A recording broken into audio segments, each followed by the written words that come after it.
Sandra bit her lip and nodded, and became slightly less red in the face, and the danger of tears seemed to have passed. Marvel was relieved. He was no good at riding the roller coaster of female emotions. "Listen," he went on, "we'll find Mitzi, without the help of a conman like Latham. If he or anyone at the church contacts you, claiming to have a message or a vision or a dream or anything about Mitzi, I want you to tell them you're not interested, okay? Tell them the police are now involved in the investigation and you don't need their help. If they don't take no for an answer, let me deal with it." Sandra nodded, but looked far from convinced. "But if we can't believe Richard's visions, we're back to square one."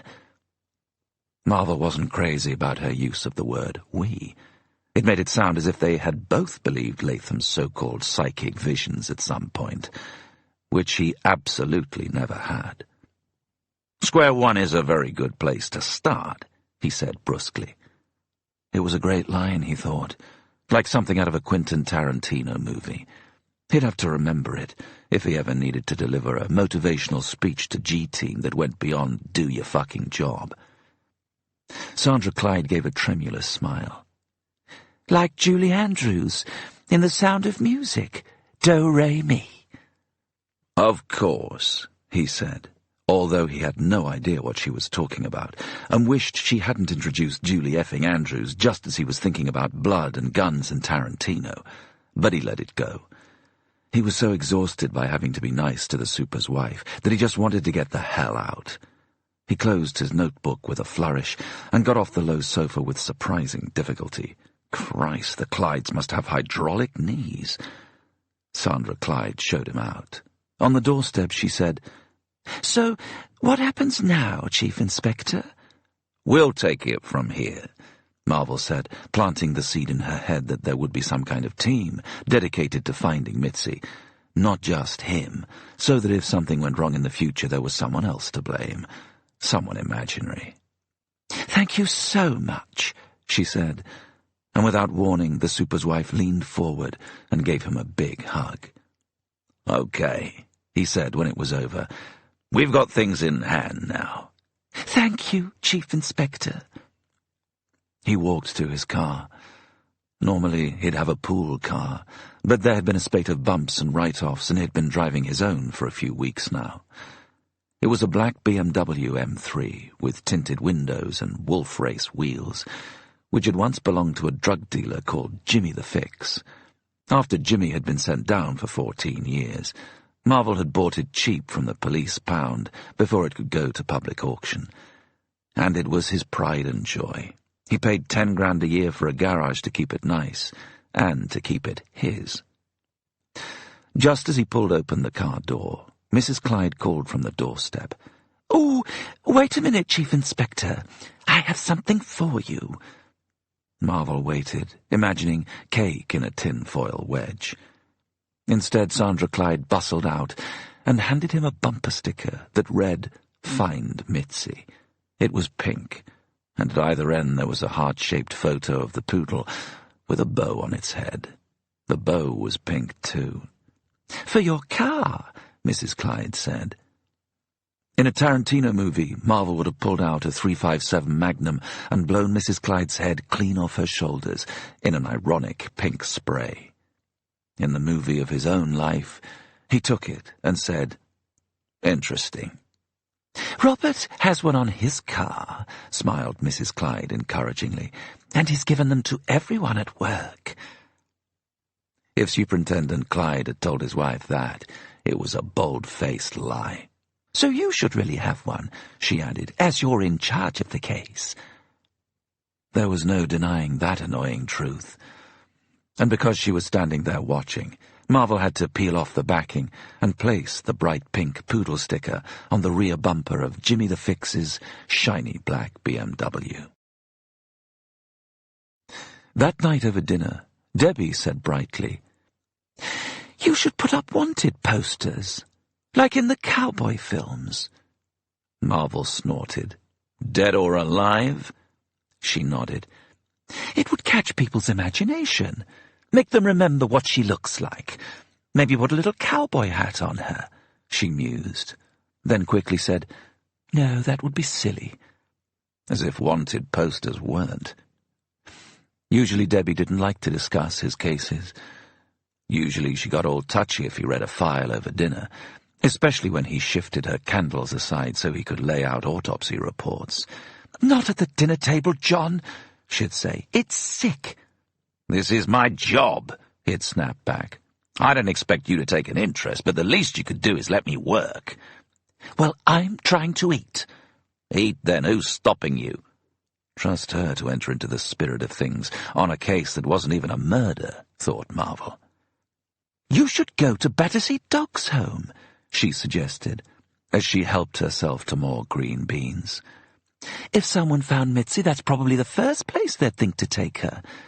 We had a dog from Battersea when I was little, a funny old scruffy thing, like a dust bunny on legs." She smiled softly and added, "He used to drag our shoes into the garden. We'd be getting ready for school and we'd have to go hopping around in the bushes looking for our other shoe." Marvel thought that if a dog did that to his shoes, it would be back in the pound before it could say euthanasia. Still, he smiled because Debbie looked so happy at the memory. He hadn't seen that look on her face for ages, and he wondered briefly whether something or somebody had been upsetting her. He reached out and took her hand, and she looked up in surprise and gave a small smile. Then she sighed deeply and pushed her beans around with a fork. "I was heartbroken when Pip died, but losing him and not knowing where he was would have been even worse." Marvel thought of Edie Evans and grunted his agreement around a mouthful of spaghetti bolognese. "Maybe you could look on the internet," said Debbie. "For what?" "They have those sites where people put pictures of dogs they've lost or found. Dog lost or lost dog, one of them anyway." "I'm already doing that," said Marvel, although he wasn't. But it sounded like a good idea. It was just as well, because when it came to finding lost dogs, Marvel realized he didn't have many ideas of his own. "Good," she said. "And if you get some more copies of the photo, I can give them to the girls at work." "Okay," said Marvel. Women and other do-gooders all loved animals and children. He started to wonder whether he could hand the whole operation over to Debbie and just reap the spoils of the promotion to superintendent. "Anything else?" he encouraged her. She hummed a little while she thought, and Marvel wondered when they'd stopped being like this all the time, with Debbie interested and backing him up, and being happy to do it. Certainly it was before she had started making the faces that told him his feet were on the Habitat couch, or that there were photos of corpses on the kitchen table. "You could offer a reward," she mused. "Good idea," he said, even though it was redundant, because he wanted to extend the moment of mutual goodwill. Debbie smiled again, all pleased with herself.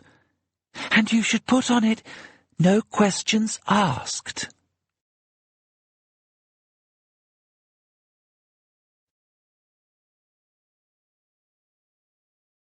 Chapter 13.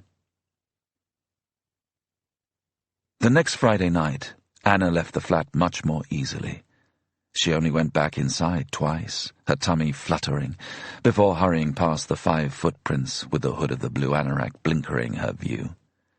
She had the money. The drizzle was slow, but meant business, and by the time she reached the hall her jeans were soaked up to the shins by the spray from the wheels of the buggy. There was a shiny new red plastic bucket under the damp patch. Queensland now bulged slightly sideways into the dirty white Pacific ceiling. There was also a new, smaller patch on the lower right, which Anna thought might be the start of Tasmania. Sandra wasn't there, but otherwise the congregation was mostly the same as last week's, and the dust certainly was. Anna could feel it in her throat. The format was the same, too. Latham bouncing slowly about the stage like a Thunderbird's puppet, poking his glasses up his sweaty nose, and giving living people pointless snippets of non-information from dead people. "Dad says he saw you break your heel. Toby's here and he wants to say everything's going to be fine.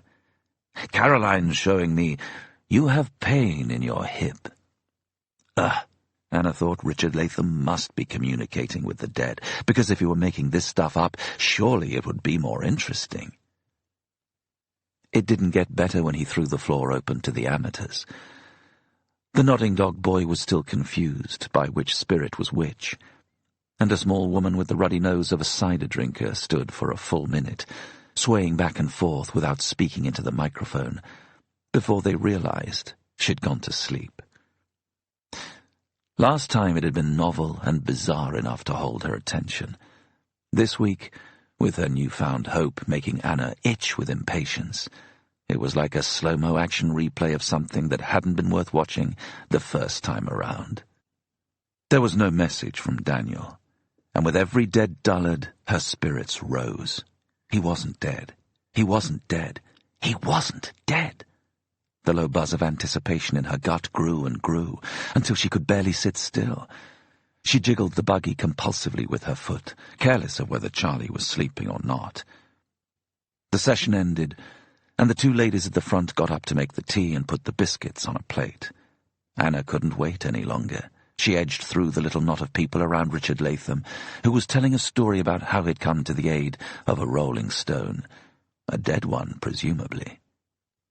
"Hi," she interrupted. "Can I have a consultation?" "A chat, you mean?" He smiled. "Well, yes, but a proper one. One you pay for." Latham looked a little embarrassed, and so did the people around him. He put down his cup of tea and pointed at the chair opposite his. "Why don't you sit down and have a cup of tea and a biscuit, and we'll have a chat afterwards?" "Okay," she said. She sat down, feeling the panic of having passed the point of no return. She'd done it. She'd asked. She'd even told him she'd pay, so she would be able to ask him anything she wanted to about Daniel. She gripped the handle of the buggy so hard that her hands hurt. She hadn't asked how much it was going to be. Shit. What if it was hundreds of pounds? The bag filled with the gas meter money had felt very substantial when she'd left home, but here, now, it didn't seem like a lot at all. Not for someone who'd been on TV. Anna felt sick with worry. She'd asked now, and she needed answers. What if Latham laughed at her heavy, light money and refused to tell her what had happened to Daniel? What would she do then? What could she do? She bit her lip and felt her eyes grow hot with threatening tears. She would make him help her. She would beg or threaten or cry and get angry. Something would work. Something would have to. Because Anna Buck was crazy and anyone could see. "Now," said Richard Latham, "what would you like to talk about?" Anna looked around to see that while she had been panicking, everyone had left, and it was just her and Latham in the dingy little hall. Her eyes lit on the crucifix over the doorway, and she felt guilty that she wasn't praying instead of paying for help. But James was right. Where was God when Daniel disappeared? Nowhere. This was the moment of truth. A minute from now she might know where her son was. The hope in her heart felt as swollen and fragile as a soap bubble. For a second she couldn't speak at all, and thought she might cry instead. Then she pulled herself together. She had to stay strong for Daniel. She couldn't fall here at the very first step. Anna drew a deep breath, and her words came out in a rush. "I need to know where my son is. He's been missing for over 4 months. He's nearly 5 now, and his name is Daniel, and here's a photo of him. It was taken last summer, so his hair will be longer now, but you can see it's him.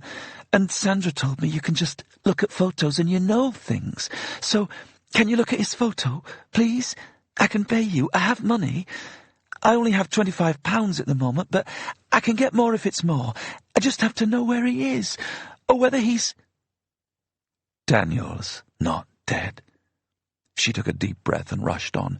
"He's not dead. I know he's not dead, because I'd feel it, I think. I know I would.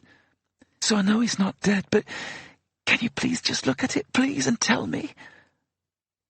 She held out the photo to Latham, but he didn't take it from her trembling hand. Please, she said, and her voice cracked. Latham reached out, but instead of taking the photo, he took both Anna's hands in his. I can't, he said. Yes, you can. Sandra said so. She said you're a shut-eye, and you talk to her dog, and you can just look at a photo and... I can't, he repeated. I'm very sorry. She said you can. Can you just look at it? I mean, that's all I want you to do. It's not much to ask.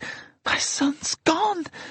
He's 4 years old, and he got out of the door because James left it open when he went to buy fireworks, and now he's gone.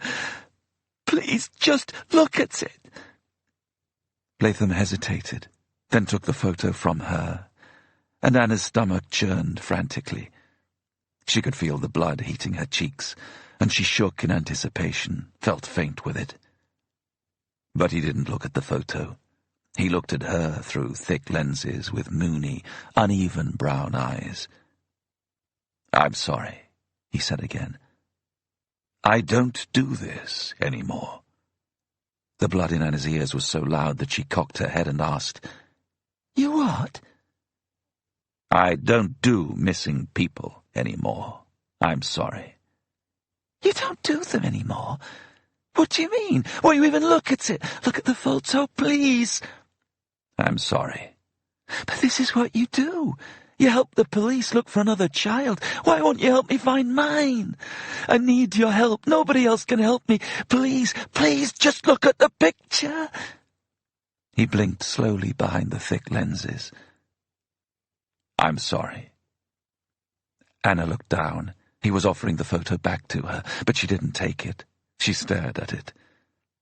Daniel smiled up at her from next to Richard Latham's big thumb. There was a black mark on Latham's nail, where he'd dropped something on it, or hit it with a hammer. It was her best photo of Daniel. He was in his red dungarees like a jolly little hillbilly. She'd got them from Oxfam, and they were his favourite things. Loose and cool and with lots of pockets for lots of things. Crayon stubs and pennies. And discarded toys from other children's Happy Meals. She thought of the way he was so fascinated by the dungarees' bib fastenings, that she always had a job to do them up because his head was always in the way. His little blonde head with the short curls, craning to see how the metal buttons slid into the buckle. She never minded how long it took to do up the bib, as long as she could kneel there and breathe in the heady aroma of Daniel, innocence and joy. Innocence and joy. I'm sorry. Latham said it again. He wasn't going to change his mind.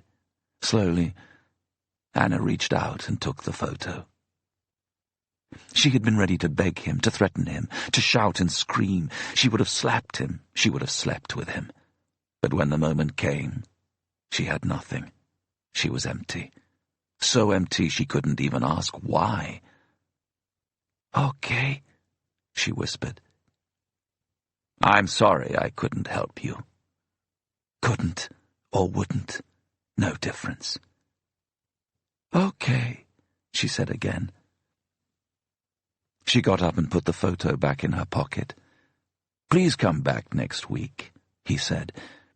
Maybe somebody else will bring you a message from Daniel. She didn't answer. She couldn't think about other possibilities. The pain of losing this one was too great. Good night, he said. Anna pushed the buggy up the old green carpet and put her wet shoes on at the door. Don't give up hope, he said. It was too late for that. Outside the rain was coming down hard, and the baby bawled loudly all the way home.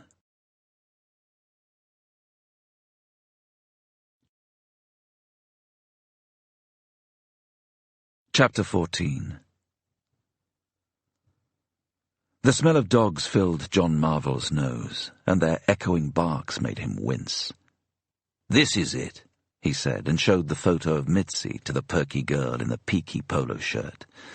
She had her name, Rachel, embroidered under the Battersea Dogs Home logo on the slope of her braless breast.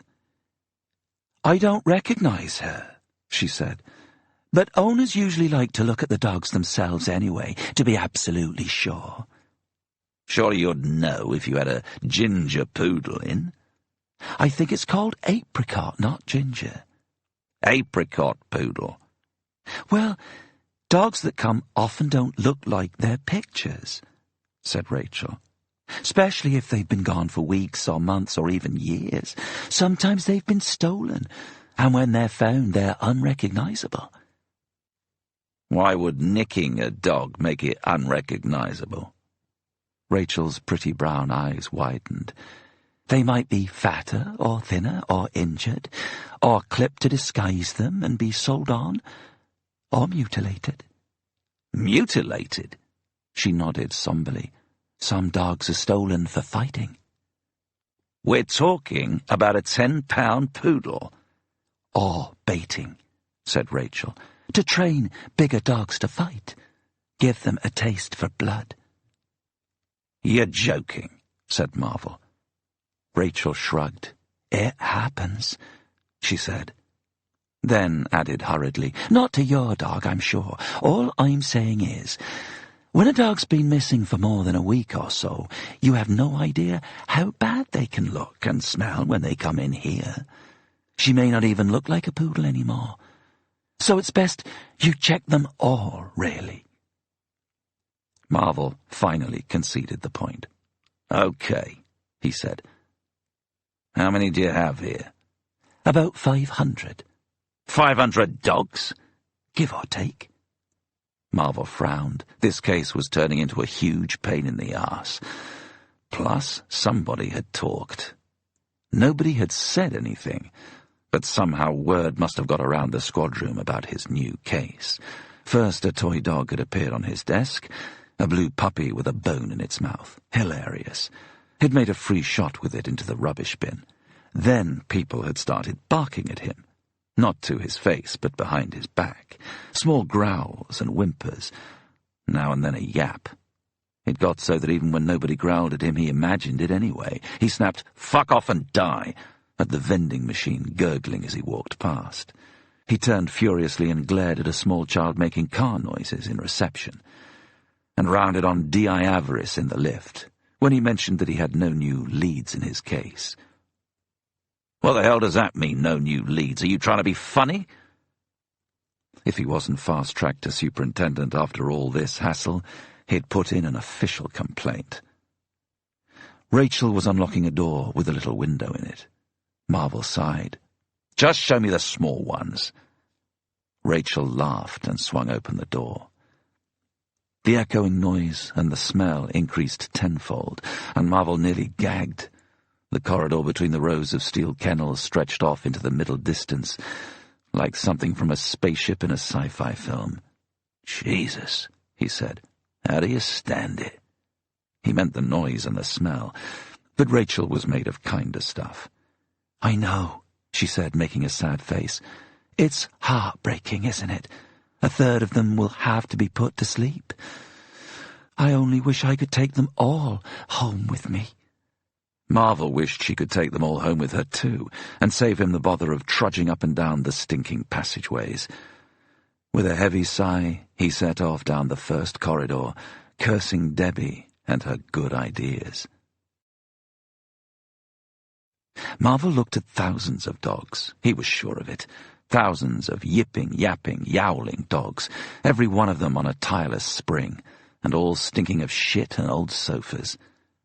He reckoned he'd spend 10 minutes in the corridors and then go back to the office and tell Rachel some cock-and-bull story about being called out on a triple homicide, dazzle her with murder. But by the time he was halfway down the first corridor, he found he couldn't stop. The next cage might contain Mitzi, and the next cage was only a few feet away. How could he not take those 3 more paces that could ensure him his promotion? It would be stupid not to. And at the end of the first corridor, how could he resist the second, and the third, and so on? Hundreds of kennels, thousands of dogs, 3 paces at a time, his hopes raised and shattered and raised again every few seconds. Every dog was so hopeful, so bright of eye and waggy of tail. And the noise and the smell were extreme. The whole thing was emotionally and physically exhausting. By the end, he was walking with his hands cupped over his ears to take the edge off the high notes. And after a while he went dog-blind and started to think that almost any small dog might be Mitzi. None of them were. But it was lucky he had her photo with him to refer to, or he might have left the place with a red spaniel, a panting ginger pom, or a tan mutt with a dick that almost touched the floor. Instead, he left with a scruffy terrier that looked like a dust bunny with legs, and with an expression on its face that said that this was a shock to both of them. He paid Rachel £200 for the dog, which was worth at least 20, and bought a cage for another 80 in which to take it home, 15 more on 2 bowls, 25 on a collar and lead, and a tenner on a sack of food. By the time he put his debit card into the machine, he was so hysterical with altruism that he rounded the payment up to £350. "Oh, thank you," gushed Rachel. "Please let me know if there's any other way we can help you, Chief Inspector." Marvel gave her a photo of Mitzi, which she promised to copy and give to all the dog wardens. "Great," he said. "What else do you suggest?" "You might want to offer a reward," she said. "No questions asked." Marvel drove the suspicious dog to the flat and left it in its cage with food and water in the kitchen, where Debbie would see it as soon as she got home. He hoped she would understand that this meant they were quits for Valentine's night.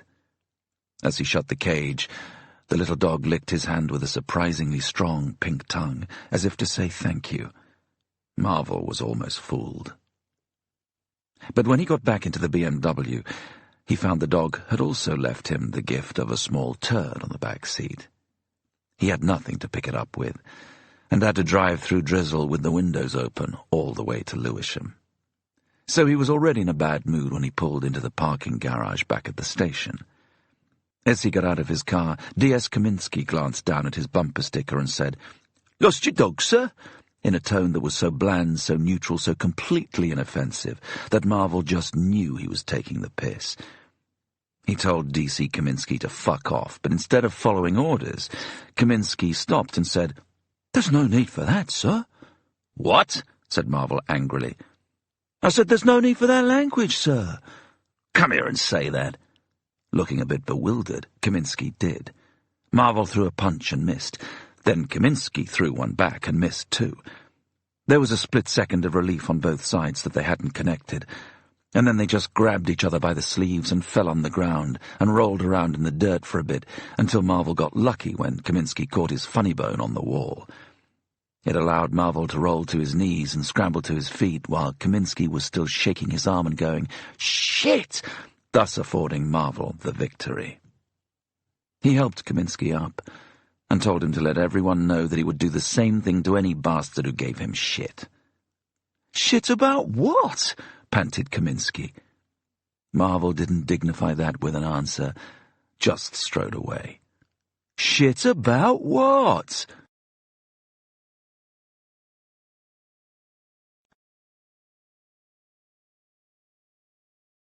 Chapter 15. Anna hadn't cleaned the flat, and it was shocking how fast the germs took over. They started in the kitchen sink, where the dishes piled up and where food dried and hardened in the pans, until cleaning them would have meant cleaning the last of the non-stick right off them too.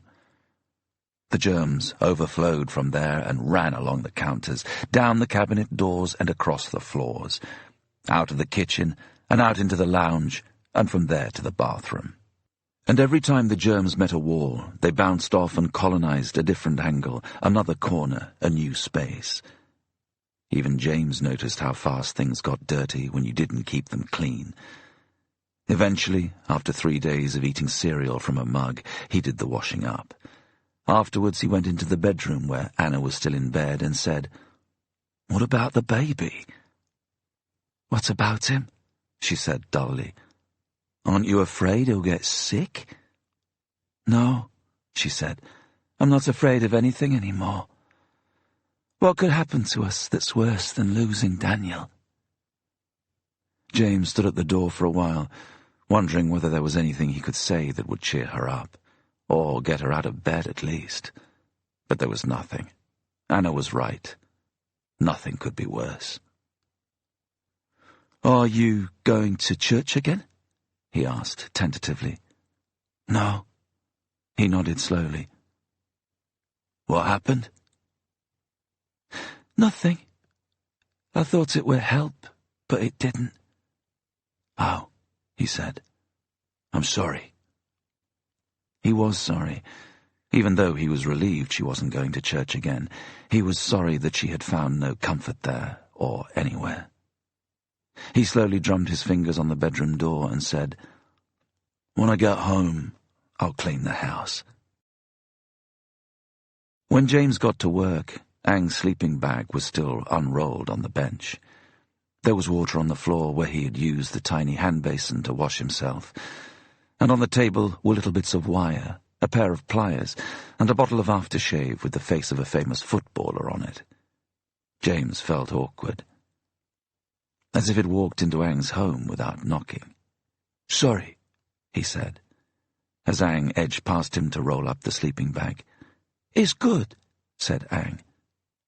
He used to have a mattress, but Brian had bitched about it taking up all the space in the kitchen, until Ang had dumped it in the old inspection pit, where it leaned uselessly against a wall, while he slept on the bench. "You want some tea?" said James. "Yes, please." James put the kettle on and picked an intricate piece of wirework off the table. "What's this?" "Car," said Ang. "See?" He picked up a second piece and showed James how they would fit together to make bodywork and a chassis. James grinned. "Clever," he said. "Daniel would love that." There was a loud silence, until the kettle switched itself off with a click. "You should make more of this stuff," said James. "Sell it, you know? Get some extra money." Ang shrugged at the car in his hands.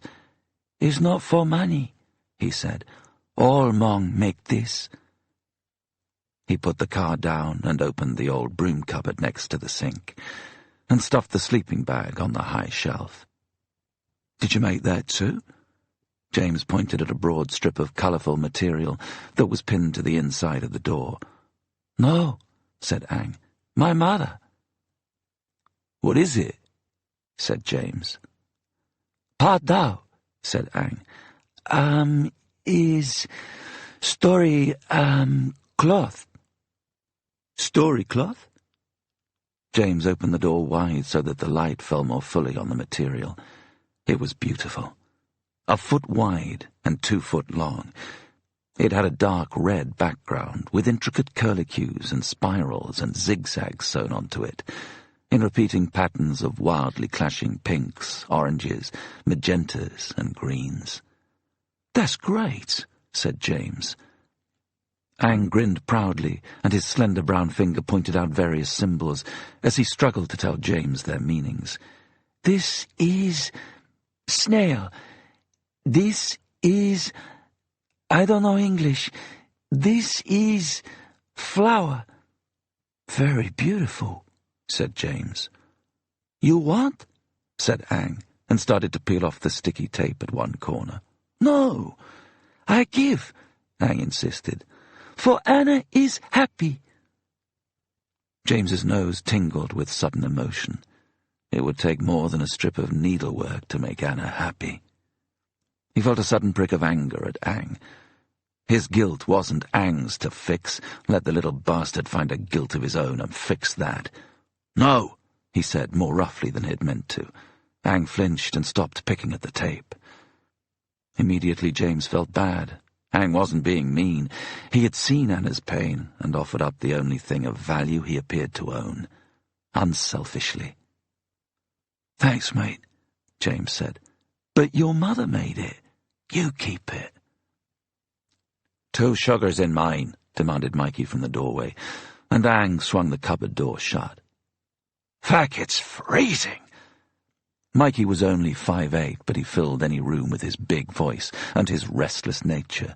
He sat noisily in one of the chairs and picked up the aftershave. "Goal!" He read the name, then punched the air with both fists. "Goal!" They all laughed. Mikey had the knack of making everything feel okay again. James was glad he'd walked in when he had. Ang held out his hand for the bottle, but Mikey sniffed it and winced. "Jesus, that's one nostril won't need pecking for a week. Who's the lucky lady, Ang?" Ang looked at him blankly, and Mikey tapped the bottle in salutation. "You got a girlfriend?" "Girlfriend?" "Girl, woman, you know," said Mikey, and traced the universal hourglass with his hands. Ang shook his head. "Shit, no." "You should get one," said Mikey. "Shouldn't he, boys?" "Get what one?" said Pavel, hanging up his coat. "He should get a girl," Mikey went on. "Young fella like him. Good-looking, sense of humour, own teeth." "Own broom," snorted Pavel as he lit a black cigarette. "Ah, girls love a man with a broom," said Mikey. "A broom's a big turn-on to the ladies." He winked at Ang, who grinned and held out his hand again. This time, Mikey gave him the aftershave, and Ang put it under the sink. James put a mug of tea in front of each of them. "How long have you been here, Ang?" said Mikey. Ang held up 3 fingers. 3 years. And how old are you?" 21, said Ang. "Bollocks," said Mikey, and he and James laughed while Pavel merely raised an eyebrow. "But you should get a nice girl," Mikey went on. "Even better, get a nasty one. Hey, Pavel." He winked at Pavel, who only shrugged and blew 3 perfect smoke rings. Ang shrugged and gestured at the kitchen. "Where?" Mikey looked around and then waved away his concerns. "Easy. Get this place done up. Brian won't mind. Bit of carpet on the floor. No windows, so you don't need curtains. Get a lamp." "A double bench," said James. "That's right," laughed Mikey. "You'd have a girl in no time. I mean, you're almost as gorgeous as me." "Of course," said Pavel, "but he never as white as you." "Nobody's as white as me," said Mikey proudly, twisting the hairs that curled like vermicelli around the strap of his wristwatch.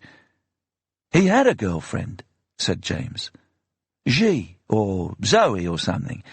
He was going to meet her parents and everything, remember?" "Ah, that's right," said Mikey. "What happened there, mate?" Ang shrugged sadly.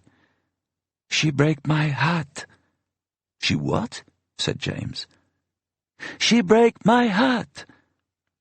They all stared at him quizzically, until James had a light bulb moment. "She broke your heart." Mikey spat tea across the room, he laughed so hard, and even Pavel chuckled without smiling, making his cigarette wobble between his lips. Ang looked mournful enough to make the whole thing even funnier, and they didn't stop laughing until Brian Pigeon came in and told them to stop enjoying themselves and get to work, or they could all go back to whatever third-world shithole they came from and stop stealing his money for doing bugger all. James could have reminded him that he paid shite wages and bugger all national insurance by employing illegal immigrants. But he didn't, of course. He worked in Brian's garage, and he lived right next door in Brian's flat, so he wasn't saying a thing. He had enough troubles of his own.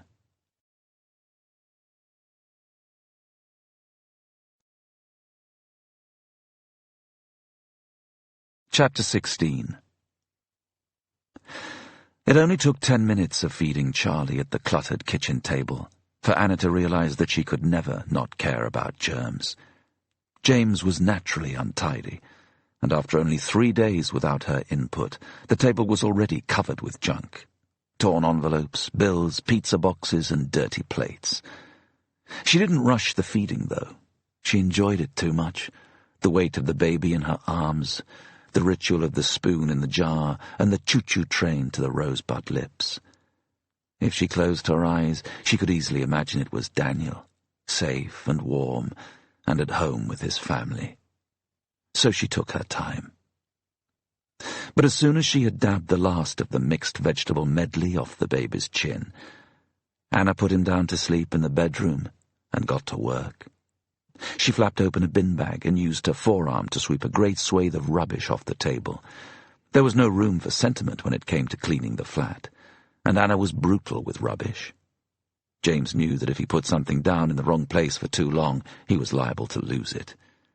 As the junk slid off the table, Anna caught a fleeting glimpse of Sandra and Mitzi. The photo had been under the pizza box. She stopped and reached into the bag to retrieve it, and stared at the blonde woman and the curly dog. She nearly dropped it back into the bin then. What was the point of keeping it? Mitzi was only a dog after all. But she didn't throw it away. She wouldn't want someone throwing away a photo she'd given them of Daniel, even if the odds of recognizing him from it were 1,000,000 to 1. She wouldn't throw it away. She couldn't. She propped it on the windowsill behind the sink. And suddenly, she was looking at the garden again. My God, it felt so familiar. The angle was odd, and the flowers were wrong, and the smell was wrong too. It was grease and dry dust, not grass and blossoms. But Anna was right there, even though the flowers were far away. Or were they? The perspective wasn't right, and she couldn't tell what kind of flowers they were, even though her father had loved to garden and had taught her some names. She squinted, but she didn't see anything she recognized.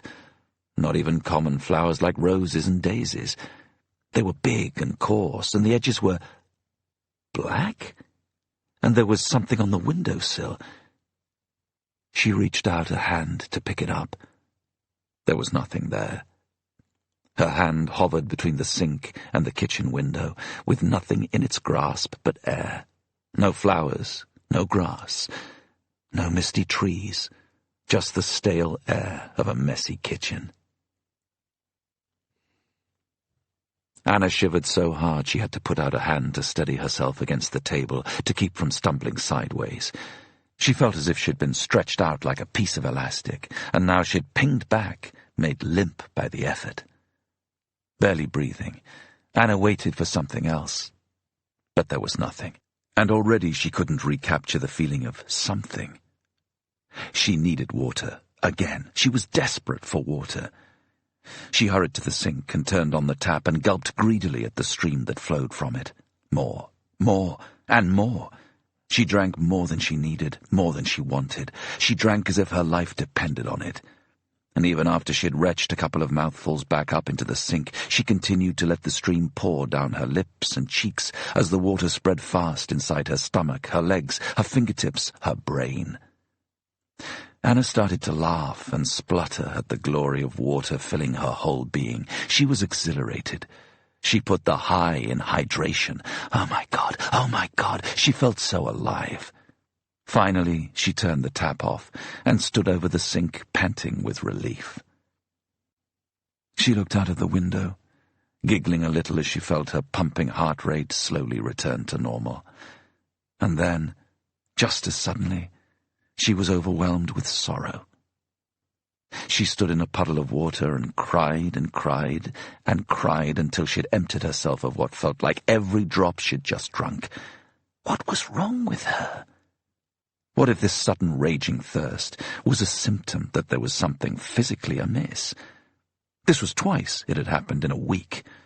It was extreme and bizarre, so bizarre that Anna wondered whether she should see a doctor. She had refused to see anyone after Daniel had disappeared. Not doctors, and not counselors. What could they have done? How could they have helped? Given her sedatives to make her sleep, make her forget. When she woke up, Daniel would still be gone. What mother wanted to forget her missing child? What doctor would try to make her? But this felt wrong. Wrong enough to see someone now? As she stood, shivery wet and sniffing, Anna imagined the scene. "Doctor, I get very thirsty." "Do you have a tap?" Yes. Then turn it on. The thought brought a wry smile to her lips. It was a simple solution to a simple problem. She should drink more water. She'd read somewhere that everyone should drink more water. Maybe this extreme thirst was just nature's way of telling her that she was falling behind on her quota. But even if that were true, then what was the vision of the garden telling her? Something. She just didn't know what. And now that it was gone, it seemed to be no more than a momentary flash of wild imagination. But in her heart, Anna knew it had been more than that. She had been there. And it had been almost close enough to touch. She closed her eyes and reached out her hand and tried to reconjure that vision. But it was just a memory now, and no more or less vivid than any other. And what would the doctor say about that craziness? Probably plenty. If Anna was going mad, she didn't want anyone else to know. Even she didn't want to know. She opened the cupboard under the sink to find tea towels to clean up the water on the floor. He looks at the photo, and he just knows things. Anna straightened up as Sandra's words popped into her head, unbidden. She stared intently through the kitchen window at the grey street and the red buses, but her mind saw only the sorry crucifix on the wall and the crumbs on Richard Latham's jumper. He just knows things. Anna just knew things too. She knew the garden as if she were there. She knew that the flowers were somehow wrong. She'd seen it all twice, and both times she'd had that raging thirst. And both times she had been looking at the photo of Sandra and Mitzi. What did it mean? Was she getting visions? Like Richard Latham? Like... what had Sandra called him? Like a shut-eye? How else to explain it all? Was Mitzi in a garden somewhere? Or in a house where she could see the garden from the window? Was the dog trapped somewhere without water? Anna hoped not. The thought of that thirst without the relief of the kitchen tap was horrific, and she shuddered. Was she in psychic communication with a lost dog? It was ridiculous, ludicrous, embarrassing. Down below, through the kitchen window, the garage came into focus, and she wondered whether she should tell James what had happened, what she'd seen. With his good sense and logic, she was sure James could explain it. Explain it away? It would not be hard to do. Anna could be easily persuaded out of it, because, as Sandra had also said, it was like magic. And everybody knew that magic was just a clever distraction, a misdirection, sleight of hand and smoke and mirrors, and a willingness in the observer to be deceived, baffled, and bamboozled. But what if it wasn't? What if there was even the tiniest sliver of real magic to be found in the layers of lies and self-deception? Wasn't that why crowds still flocked to watch the girl sawn in half, or the confetti turned into doves? Wasn't it because people wanted to believe that somewhere, somehow, there really was such a thing as magic, that their lives might one day also be transformed into something wonderful, or at least bearable? That was why magic flourished down the centuries, just as religion did, because they both brought hope. Anna had lost everything the day Daniel disappeared. The meager possibility of his return was all that kept her alive, and then only just. She had felt the joy of hope in her heart that first night at the church, and the desolation of losing it on her second visit. But here it was again, a resilient little shoot poking upwards from the black earth. The last thing she needed was James stepping on it, pointing out that there would soon be a frost. Anna picked Sandra's photo off the windowsill. She looked at it with new eyes, the pride and happiness in Sandra's face, the content expression of the apricot poodle. Mitzi had the look of a dog who was used to being tucked under an arm and doted upon. Anna took her phone from her pocket, then hesitated. Was false hope better than none? Or far, far worse? Then she thought of how Richard Latham's refusal to even try to help had emptied her, hollowed her out, and replaced her heart with a cold stone of misery. Anna Buck wasn't stupid. She knew that magic wasn't real. But sometimes it felt real, and sometimes that was enough.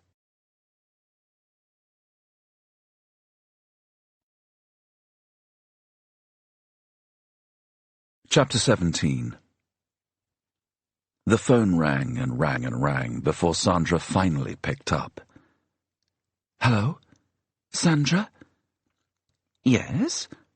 Hi, this is Anna. I met you at the church a couple of weeks ago. There was a long, confused hesitation. I had the baby in the buggy. Oh, yes. Anna was glad she had called. Sandra seemed like a nice person, and she hoped she could help her. She took a deep breath and decided to cut straight to the chase before she lost her nerve. Sandra, twice now when I've looked at that photo you gave me, I've had this weird sort of vision, and I wondered whether if I described it to you, maybe it would make sense, and maybe it would help you to find your dog. There was a short silence, and then whispering at the other end. Sandra turning away to tell somebody something, a friend, a husband. Anna hurried on. I mean, these pictures in my head don't mean anything to me, but maybe they would to you.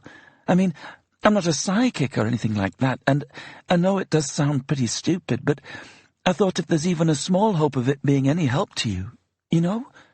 Anna stopped talking, partly because the more she talked about a vision, the nuttier it sounded, and partly because she was getting nothing back from Sandra. There were no encouraging murmurs or excited interjections. Just silence. This is Detective Chief Inspector John Marvel. Who's this? Anna blinked. Anna, she said. Anna who? She hung up. Breathing shallowly, she stood very still, as if she were hiding. As if Detective Chief Inspector John Marvel might see her if she moved or made a sound. She didn't know why. She hadn't done anything wrong. She'd never done anything wrong. It was just so unexpected. Why would a policeman be interested in her phoning Sandra about her lost dog? Why would he want to know who she was? Did he have her confused with somebody else? What was going on? She flinched as the phone rang. She stared at it until it stopped, and then continued to stare at it until it beeped to let her know there was a message waiting for her. She picked the phone up and listened warily, as if she might hang up even on the message. This is DCI Marvel of Lewisham Police. We're investigating a possible theft, and if you call this number again, you may be charged with obstruction of justice. Anna immediately deleted the message. She'd never been in trouble with the police, not even as a teenager, and it felt somehow shameful to be suspected of something, even when she'd done nothing wrong. She sat down slowly and tried to think logically about what was happening. Logic was possible. It had to be, even when it came to visions. Maybe she'd hallucinated because she hadn't eaten enough, and she'd got thirsty because she wasn't drinking enough. That was all there was to it. She wasn't psychic. Was anybody? If Richard Latham was psychic, then surely he would have helped her find Daniel. Why wouldn't he? How couldn't he?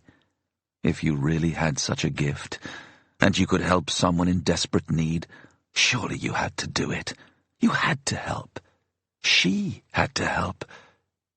She had to help, that was all there was to it. The feeling wasn't rational, but like the thirst, it was not a want, it was a need. It was raining outside, and the baby was asleep, but Anna didn't care about either. She picked him up, wrapped him up warmly, put him in his buggy and put up the hood, then pulled on the big blue anorak, took a deep breath, and left the house. This time, she didn't turn back, not even once.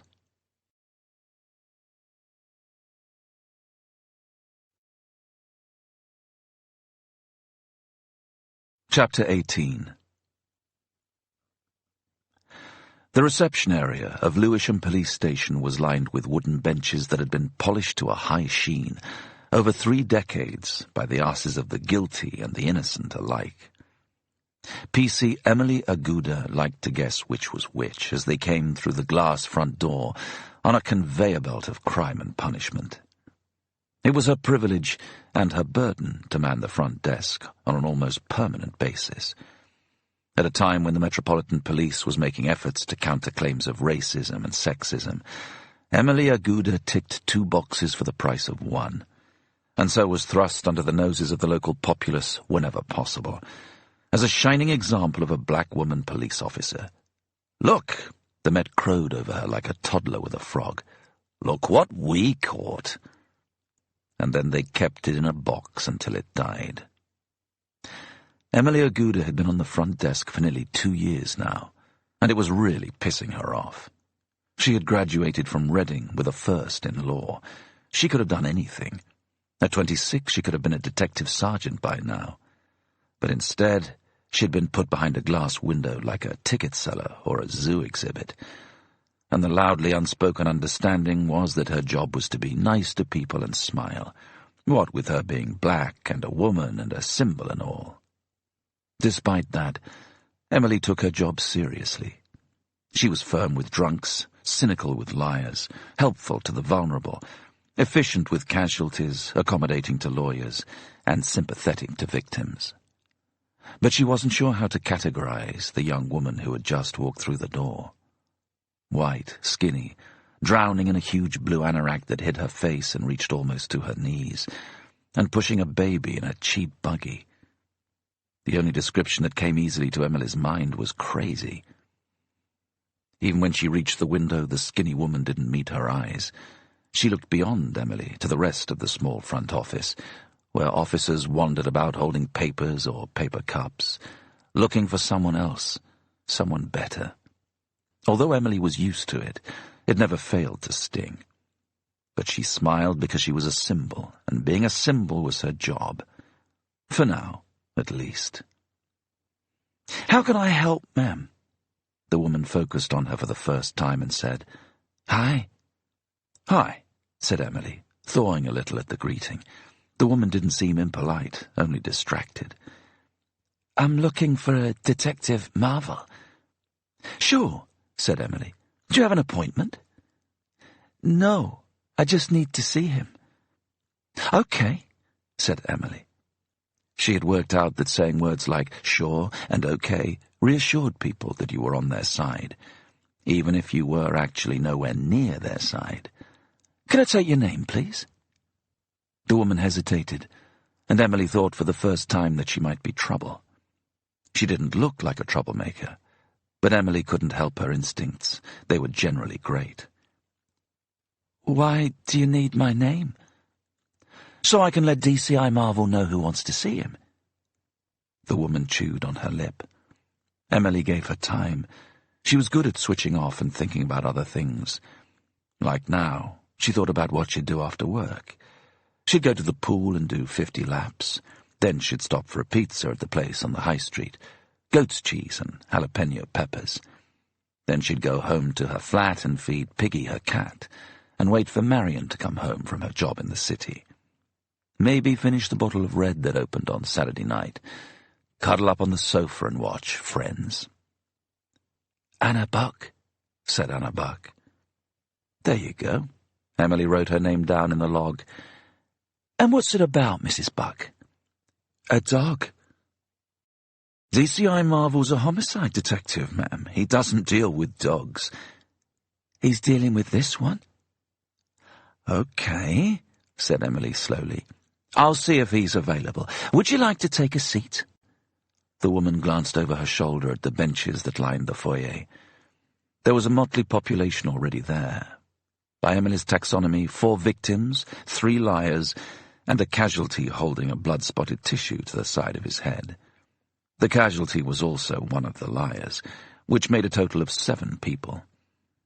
Her system was a little confusing, but Emily understood it. Anna Buck would be the only crazy on the benches so far today. "Okay," Anna said doubtfully. Now that the woman had become compliant, Emily softened and leaned forward to peer down at the baby. She didn't necessarily want one of her own, But she liked babies, and this one was very sweet, with long, pale gold eyelashes and a tiny little bubble on his rosebud lips. "Gorgeous," said Emily. The woman nodded. "Thank you," she said, but she seemed too distracted to be flattered. She pushed the buggy to the far end of one of the benches and sat down. Emily called G-Team. D.S. Brady picked up and flirted with her briefly. Emily flirted back. She kept her girlfriend a closely guarded secret at work, not because she was ashamed, but because if the powers that be found out she was a lesbian as well as a black woman, she'd be the holy grail of equal opportunities, and she'd never get off the bloody reception desk. So if flirting with Colin Brady helped her cause, she was happy to do it. He put her through to DCI Marvel. Not Emily's favourite person. She'd never actually heard him say anything racist or sexist, but he always looked as if he might be about to. She told him that there was an Anna Buck in reception about a dog, and he told her he'd said all he needed to say to the woman. "So what would you like me to tell her, sir?" "Just that," said Marvel, and hung up. Rude git. Emily tapped on the glass to get the skinny woman's attention. She came over to the window. "DCI Marvel is busy on a case at the moment, Mrs. Buck." The woman stared at Emily for a moment with a frown splitting her brow. "So, is he coming down?" "No." "But I need to see him." "He can't come down at the moment," said Emily. She always had to suppress her natural inclination to preface any such statement with the words, "I'm sorry, but..." Drunks, fools, and almost all men seemed to think it implied that she was somehow to blame. Life was much simpler when she was a bit ruder, even if it didn't come naturally to her. "I have to see him," Anna Buck said firmly. "I might have important information for him." "About a dog?" "Yes, but—" She looked uncertain for a moment, then visibly stiffened her resolve. "Yes." "He told me he'd said all he needed to on the case." Anna nodded slowly, then said, "I'm not leaving till I see him." If Emily had had a penny for every time somebody told her that, she'd be sunning herself on a beach somewhere right this moment. People who said it usually stomped back to the benches and crossed their arms angrily, then waited for her to go off shift, or leave the window to fetch a form, before taking the opportunity to slink away without her seeing them go. But Anna Buck didn't go and sit down and cross her arms.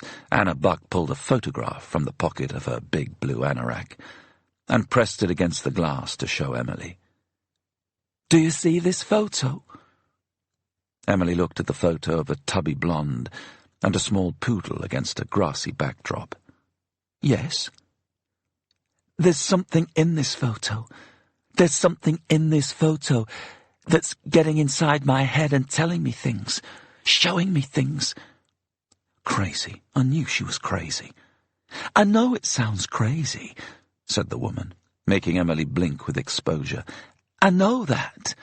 But I lost my son, and this woman lost her dog, and all I want to do is to help her find it again. Do you understand? Because of my son. He went missing in November, and if I can help her, then maybe somebody somewhere will help me find Daniel. Do you understand what I'm saying?" Emily nodded. She couldn't help herself because the tears starting to gather on the woman's lower lids and lashes spoke the truth about her son. "So please, can you tell him that? Please, can you let him know that I'm only here to try to help? I'm not asking for money or anything. I only want to help her get her dog back because of Daniel." Emily hesitated. "I'm just not sure you have the right officer." "I do," said Mrs. Buck. "He left a message on my phone about the dog. Her name is Mitzi. You ask him. Please, just ask him." Emily hesitated. The woman seemed crazy, but there was something about her story that wasn't. She wondered what it was, and realized it was the name of the dog. Mitzi. Who the hell had a delusion so intricate and so ridiculous that they named a dog Mitzi? That just didn't seem likely to Emily Aguda. And if it didn't seem likely to her, then it was probably not true. She stared up one last time at the photograph of the woman and the dog, and then decided. "Hold on just a moment, Mrs. Buck." She picked up the phone and dialed G-Team again. She flirted with Colin Brady again. She got Marvel on the line again. "Sir, I'm sorry to trouble you again, but Mrs. Buck seems very insistent that she can help you find—" Here, Emily lowered her voice so as not to embarrass DCI Marvel. "A lost dog?" In the face of Marvel's silence, Emily lowered her voice even further. "Called Mitzi?" "Oh, for Christ's sake!" Marvel shouted in her ear. Emily tightened her lips and her backbone. "Sir, the lady's becoming quite—" She had been going to say agitated, but as she spoke, Emily glanced through the window at Mrs. Buck and her eyes widened in alarm. "Sir," she said firmly, "I think you should come down here right now." Then she hung up on him. "It's all circles." The voice spoke quite clearly, and Anna flinched and turned to see who was behind her at the window. There was nobody. She looked back at the desk officer on the phone and could no longer hear her speaking, although she could see her mouth moving very, very slowly. She looked at the photo in her hand. Sandra's dark roots, the contented little dog, the blue rope and the blurred spectators. It's all circles. The voice was in her head. It wasn't her voice, or even her thought. For some reason, that didn't bother her. She tried to tap the window to ask the officer whether she could hear it too. But she never raised her arm, never made a fist, never knocked on the glass, never opened her mouth. Because it was full of circles, and so was her head. Circles and circles and circles. The young woman behind the counter was staring at her now, and hanging up the phone, and Anna tried to reassure her that it was all circles, and everything was okay, because everything was endless, and it would all begin again. The officer's eyes widened, as very slowly and deliberately, Anna backed a couple of steps away from the window, and drew a big, slow loop in the air, using her whole arm to do it. A little part of her felt foolish, but she had to do it, because everything was circles, and that was important. She turned slightly, and drew another full round, and felt better again. So she turned and drew another one, this time facing the benches and the buggy and the baby. Circles, and wonderful circles. With each circle she drew in the air, Anna felt better. Everything was better, because of circles. How had she not seen this before? How had she missed it? It was right there in front of her eyes. The very act of making the circles was liberating.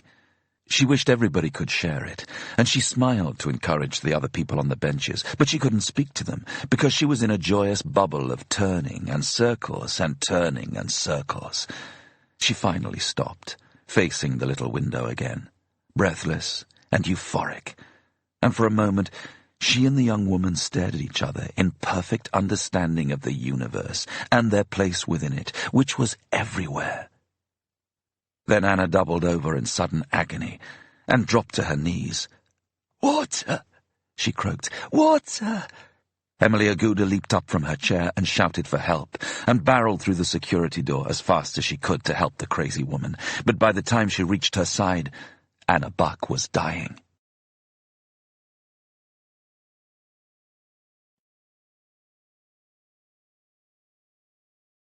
Chapter 19. Anna Buck was dying. She was curled on her side like an old corpse in a lifeboat, eyes sinking, lips cracking, a yellow pallor spreading across her skin. "Water," she whispered. "Get us some water!" Emily yelled it straight at the liar with the cut on his head. The man looked blank, so she pointed at the door marked "Gentleman." "In there! Quick!" He bounced off his bench in startled obedience and hurried through the door. "All of you!" she shouted at the rest. "Help him!" And the whole lot of them, guilty and innocent alike, leaped to their feet like soldiers and trooped into the loo after the first man. 2 more officers banged through the security doors and knelt beside Anna with a defibrillator and a first aid kit. "What happened?" said one. I don't know. She was in a kind of trance, and then she fell over and started asking for water. She looks terrible. She didn't look this terrible before. 30 seconds ago, she looked okay. This is mad. Anna Buck stared past her at the ceiling, but her lips were moving and Emily bent close so she could hear her. 88, she whispered. Emily looked up, but there was nothing there. 88 what? She said. Water, the woman croaked, and closed her eyes. What the bloody hell is going on here? Marvel was already in a bad mood because of Mitzi Clyde, and had come all the way downstairs to give a public bollocking to that bitch on the front desk, a Gouda. How dare she hang up on him? How dare she? And who else had she told about Mitzi? Was she down there now, laughing about it, sharing it with the bloody peanut gallery? The cheeky little cow. Well, now she was going to get what was coming to her. He'd reported to the super for insubordination and put a nice dent in her future. He'd run down the stairs, too angry to stand still in the lift. And by the time it hit the ground floor, he had worked up a real head of steam. It was ages since he'd been this angry with anyone, and he was looking forward to venting his rage on a target that couldn't hit back. But all hell had broken loose in the foyer. 2 officers were kneeling next to a thin woman who was sitting awkwardly on the linoleum floor in a widening pool of water. There was a defibrillator unit off to one side, not being used, and a steady line of people hurrying to and from the toilets with little paper cups. Not police officers, but civilians. 4 men in jeans and hoodies, a woman with tattoo sleeves and a ring in her nose, an elderly man in a Homburg hat, even a local burglar called Dickie Dixon, who had a cut on his head. Aguda was directing operations, whipping the line into speedier action like the drummer on a slave ship. As each person handed their cup to her, she passed it to the woman on the floor, who gulped it so fast it splashed over her shoulders and down her T-shirt, then held out her hand for the next, while the first cup was returned to the water porter, who hurried back to the toilets for a refill, slipping and sliding on the spillage, but never daring to stop while the drummer urged them on. Marvel was stunned. It was like a bizarre game show that everyone knew how to play but him. "What's going on?" he demanded of Aguda. "This is the lady who wanted to see you, sir. She had a funny turn. She needed some water." Marvel looked around the foyer. Some water? This wasn't some water. This was madness. But he said nothing. He just stood back and watched in amazement as the thin woman continued to suck down water, soaking herself and those near her in her desperation. Slowly the gulping got more measured. The spillage reduced, the line slowed, and finally stopped. The line of random helpers backed up. They maintained formation, though, hovering anxiously in case their services were needed again, each carefully holding a paper cup, like choir boys with candles, while Aguda controlled them with a hand, a look, a presence. The woman on the floor handed the last half-full cup to one of the officers and said, "Thank you," and then burst into tears. It was only then that DCI Marvel recognized her.